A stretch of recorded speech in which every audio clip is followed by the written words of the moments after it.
32 లక్షల ప్యాకేజ్ వచ్చిందండి final year లోనే. ఇది ఒరిజినల్ స్టోరీ. ఆ పాప కూడా నాకు బాగా తెలిసిన పాపే.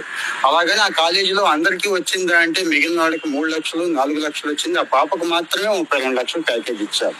విషయం ఏంటి అంటే ఆ పాప చెప్పిన దాన్ని నేను మీకు చెప్తున్నాను. సేవ్ చేసుకోండి, మన వాళ్ళకి కూడా షేర్ చేయండి.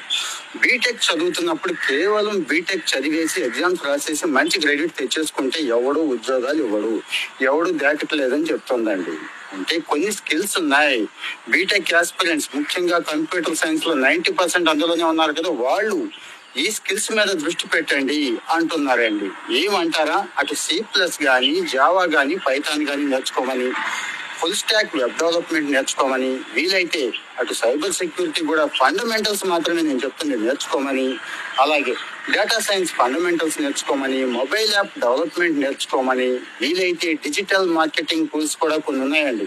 ఇందులో మనం మాట్లాడుకుంటున్న వాటిలో చాలా వరకు ఫ్రీ కోర్సులు, ఫ్రీ సర్టిఫికేషన్స్ కూడా ఉన్నాయండి. కానీ మన పిల్లలకే కాస్త బద్ధకం, ఏదో పిచ్చి నమ్మకం అన్నట్టు కాలేజీ డిగ్రీ అన్ని ఇచ్చేస్తుందిలే, ఎందుకు రాదులే, ఆ టైంకి ఎవడొకడు వచ్చి ప్లేస్మెంట్ ఇవ్వకపోతాడా అనే నమ్మకం పెట్టుకుంటున్నారు తప్పించి ఈ రోజు మార్కెట్ లో ట్రెండ్ ఉన్న కోర్సులు ఇవి. వీలైతే ఎథికల్ హ్యాకింగ్ కూడా నేర్చుకోమని అంటుంది ఆ పాప. మరి నేర్చుకుంటారా?